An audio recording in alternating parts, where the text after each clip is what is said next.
समादरणीय भक्त सज्जनवृन्द, जय श्री राधे, जय श्री कृष्ण। शब्द कौतुकी युट्युब च्यानलमा यहाँहरू सम्पूर्णलाई हार्दिक स्वागत गर्दै श्री स्वस्तानी व्रतकथा वाचन गर्न गइरहेको छु। यदि हजुर हाम्रो यस च्यानलमा नयाँ हुनुहुन्छ भने सब्स्क्राइब गर्न नबिर्सनुहोस् है। सर्वप्रथम मङ्गलाचरण गर्दै श्री स्वस्तानी माताको श्री चरणमा नतमस्तक बनाऊ। त्यसपछि हामी श्री स्वस्तानी व्रतकथा श्रवण गर्नेछौँ। समादरणीय सज्जनवृन्द, सम्भव भएसम्म हातमा फूल लिएर अथवा त्यो असम्भव भएमा हात मात्रै जोडेर भए पनि मङ्गलाचरणमा शरीक भइदिनुहोला। तथा मनमा मेरो इच्छित कामना परहोस् भनेर पनि सम्झिनुहोला।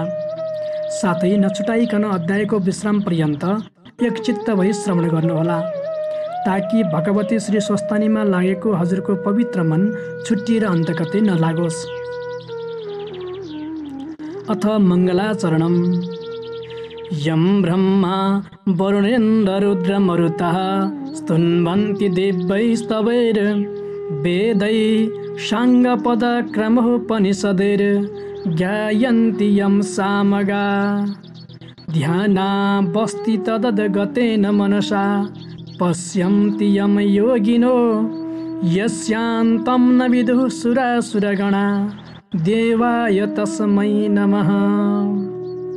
श्रीमच्चन्दन चर्चितोज्ज्वलवपुः शुक्लाम्बरा मल्लिका मालालङ्कृतकुण्डला प्रविलसन् मुक्तावली शोभिता सर्वज्ञाननिदानपुस्तकधरा रुद्राक्षमालाकरा वाग्देवी वदनाम्बुजे वसतु मे त्रैलोक्यमाता चिरम्। मूकं करोति वाचालं पङ्गुं लङ्घयते गिरिं यत्कृपातमहं वन्दे परमानन्दशङ्करम्। नमो भगवते तस्मै व्यासाय मिततेजसे यस्य प्रसादात् वक्ष्यामि महादेवकथामिमाम्। नारायणं नमस्कृत्य नरं चैव नरोत्तमं देवीं सरस्वतीं व्यासं ततो जयमुदीरयेत्। स्वस्थानी जननी महेश्वरप्रिये हे सर्वभूतेश्वरी ज्योतिर्बिन्दुस्वरूपले गतिदिने हे सर्वशक्तिश्वरी। यस्तो शक्ति ममा दिनो सजुरले सत्कर्म के हो चिनु इच्छा पुष्प यिनै चढाउँछु मुमा वात्सल्य वर्षाउनु। इच्छा पुष्प यिनै चढाउँछु मुमा वात्सल्य वर्षाउनु। आदरणीय भक्त सज्जनवृन्द, अब हजुरहरूले लिनुभएको पुष्पाञ्जलीलाई पुस्तकमा चढाउनुहोस् र एकचित्त भई कथा सुन्न प्रारम्भ गर्नुहोस्। भगवान विष्णुद्वारा वृन्दाको पतिव्रता धर्म नाश भइसकेपछि महादेवद्वारा पनि जालन्धरको मृत्यु हुन्छ। त्यही बेला वृन्दाले पति वियोगले सन्तप्त हुँदै विष्णुलाई घाँस झार वृक्ष र शिला हुनु परोस् भनी श्राप दिन्छन्। यता पार्वतीद्वारा पठाइएका अस्वस्थामाले पातालमा गई स्वस्तानी व्रतको उपदेश गर्छन्। नागिनीहरूको आग्रहमा व्रतको अनुष्ठान समेत गराउँछन्। स्वस्तानी व्रतको प्रभावले लामो समयदेखि बिछोडिएका नाग नागिनीहरूको भेट हुन्छ। आउनुहोस् अब सुरु गरौँ अबको यो 18औं अध्याय। श्री गणेशाय नमः। श्री स्वस्थानी देव्यै नमः। अत 18औं अध्याय। कुमारजी आज्ञा गर्नुहुन्छ। हे अगस्त्य मुनि, त्यसपछिको कुरा हो। श्री महादेवले जालन्धरसँग युद्ध गर्न लाग्नुभयो। वृन्दाको पतिव्रता धर्म विष्णुले नष्ट गरिसकेको हुनाले जालन्धर बलहीन हुँदै जान थाल्यो।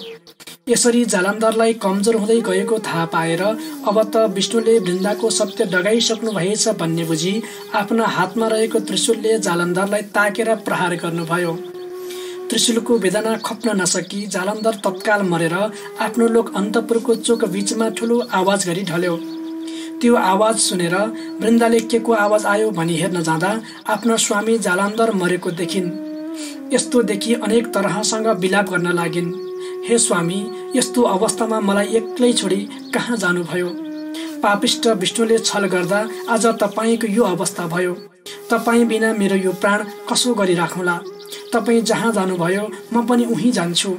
यति भन्दै विलाप गर्दै केश फिंजाई विष्णुको मुखमा हेरेर वृन्दाले भन्न लागिन्, हे विष्णु, तिमीले छल गर्दा आज मेरा स्वामीको यो अवस्था भयो। अब म तिमीलाई श्राप दिन्छु। तिमीले झार हुनु परोस्, घाँस हुनु परोस्, कल्पवृक्ष भई रहनु परोस्, ढुङ्गा भई रहनु परोस्। यति 4 थोक तिमीलाई मैले श्राप दिएँ। वृन्दाले विष्णुलाई यसरी श्राप दिई जालन्धरसँग सती गइन् र पतिको मृतदेहसँगै आफ्नो प्राण छोडिन्। हे अगस्त्य मुनि, पतिव्रताले श्राप गरेका हुनाले त्यो श्राप विष्णुले पनि टार्न सक्नु भएन। त्यसैले झार हुनु परोस् भनेकोमा तुलसी हुनु पर्यो, घाँस हुनु परोस् भनेको हुनाले कुश हुनु पर्यो, वृक्ष हुनु परोस् भनेको हुनाले पिपलको रुख हुनु पर्यो र ढुङ्गा हुनु परोस् भनेको हुनाले शालिग्राम शिला भई रहनु पर्यो। त्यसैले हे अगस्त्य मुनि, पतिव्रता धर्म भनेको ठुलो धर्म हो। यसको महिमा वर्णन गरेर साध्य छैन। विष्णुले वृन्दाबाट श्राप पाएर श्री महादेवसँग गई सबै वृत्तान्त भन्नुभयो। त्यसपछि अब वृन्दाको श्राप मोक्ष गर्न जान्छु भनी विदा भई तुलसी, कुश, पिपल, शालिग्राम भई रहनुभयो। विष्णु गएपछि श्री महादेव वृषभमादि सवार भई ब्रह्मादि देवताहरू अघि पछि लगाई नाना वाद्य बजाई अप्सराहरूले नाच्दै गन्धर्वले गाउँदै पुष्पवृष्टि गर्दै ठुलो समारोहका साथ कैलाशमा प्रवेश गर्नुभयो र प्रमथ गण समेत भई शिवशक्ति स्वरूपले रहनुभयो। सबै देवताहरू पनि श्री महादेवसँग विदा भई आफ्ना आफ्ना लोकमा गई परम आनन्दले रहे। हे अगस्त्य मुनि, यति स्वर्गका घटनाहरू वर्णन गरे। अब म पातालका कुरा पनि बताउँछु। तपाईँ एकचित्त भई सुन्नुहोस्। एक समयमा अस्वस्थमा ऋषि श्री पार्वतीका आज्ञाले श्री स्वस्तानी परमेश्वरीको व्रतबारे प्रचार प्रसार गर्न भनी रसातलमा पुगे।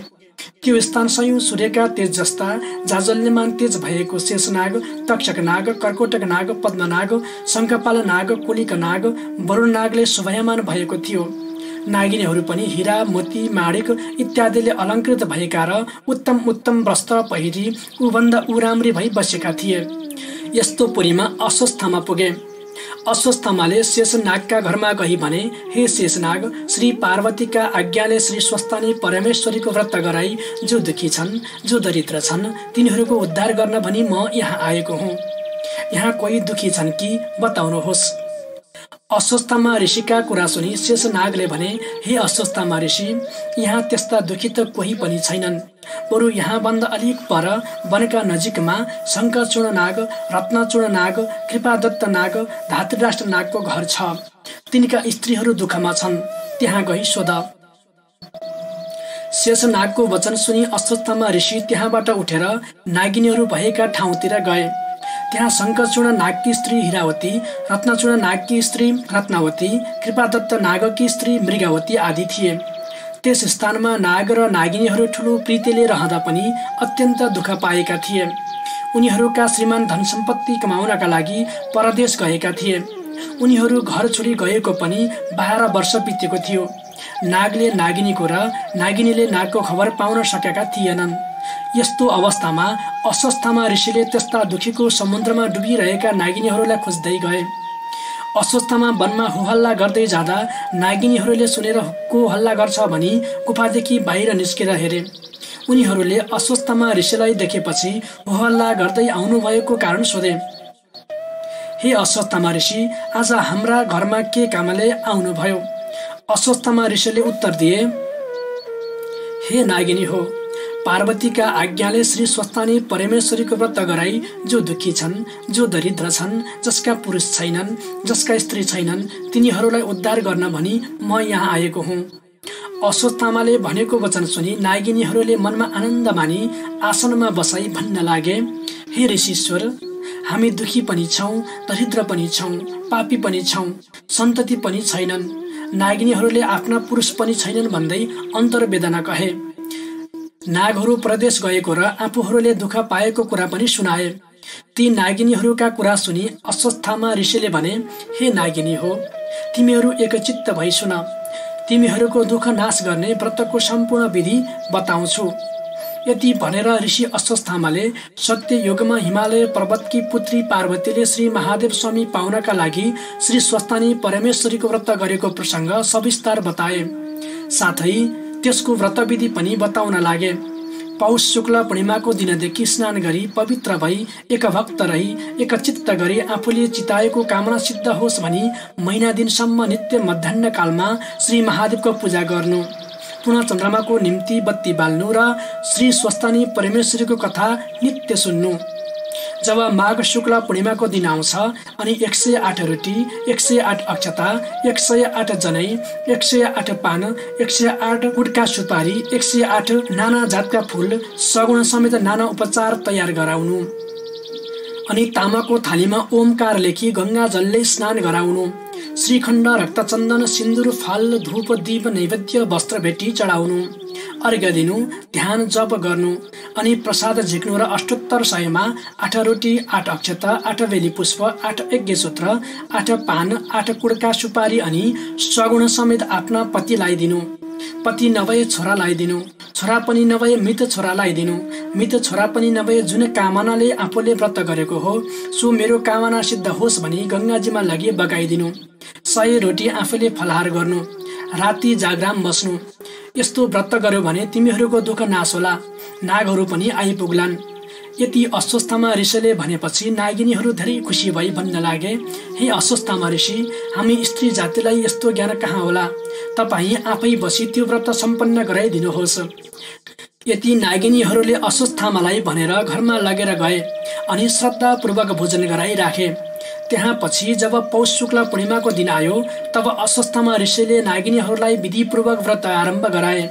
महिना दिन भएपछि माघ शुक्ल पूर्णिमाका दिन पूजा सकेपछि अस्वस्थमा ऋषिले भने, हे नागिनी हो, अब अर्घ्य दिएर ध्यान जप स्तोत्र पाठ गर। अश्वत्थामाले भनेपछि नागिनीहरूले अर्घ्य दिई अञ्जली बाँधी प्रार्थना गर्दै भने, हे ईश्वरी, हामी पापिनीहरूको पूजादेखि प्रसन्न भई यस दुःखका समुद्रदेखि पार गर्नुहोस्। त्यसै बेला अकस्मात पूर्व दिशाबाट 1000 सूर्यका जस्तो तेज भएकी श्री स्वस्तानी परमेश्वरी प्रकट भएर आज्ञा गर्नुभयो, हे भक्तजन हो, तिमीहरूको भक्तिदेखि म सन्तुष्ट भएँ, वरदान माग। ईश्वरीले आज्ञा गरेको सुनि नागिनीहरूले बिन्ती गरे, हे ईश्वरी, हाम्रो दुःख नाश होस्, हाम्रा स्वामी नागहरू चाँडै आइपुगुन्। नागिनीहरूले पतिहरू आउनु भनेपछि श्री स्वस्तानी परमेश्वरीले तथास्तु अनि वरदान दिएर अन्तर्ध्यान हुनुभयो। संयोगवश नागिनीहरूले प्रसाद झिक्न लाग्दा श्री स्वस्तानी परमेश्वरीका व्रतका प्रभावले नागहरू आइपुगे। व्रतको यस्तो शक्ति देखेर नागिनीहरूले मनमा अति आनन्द मानी धन्य धन्य श्री स्वस्तानी परमेश्वरी भन्दै प्रसादका 8 अक्षता, 8 रोटी, 8 बेली पुष्प, 8 यज्ञसूत्र, 8 पान, 8 कुडका सुपारी सगुण समेत आफ्ना आफ्ना स्वामीलाई दिएर प्रणाम गरे। नागिनीहरूले खुसी भएर अश्वत्थामा ऋषिलाई श्रद्धापूर्वक दक्षिणा दिई भोजन पनि गराए। त्यसपछि अश्वत्थामा ऋषि नाग र नागिनीहरूसित विदा भए। नाग र नागिनीहरू पनि आफ्ना आफ्ना आश्रममा गई त्यस दिनदेखि धेरै सम्पत्ति पाई परम आनन्दले रहे। इति श्री स्कन्द पुराणे केदारखण्डे माघ महात्म्ये कुमार अगस्त्य संवादे श्री स्वस्तानी व्रत कथायां जालन्धर वधौ नाम एवं नागिनी श्री स्वस्तानी व्रतकृत नाम 18 अध्यायः सम्पूर्णम्। श्री उमा महेश्वराभ्यां नमः।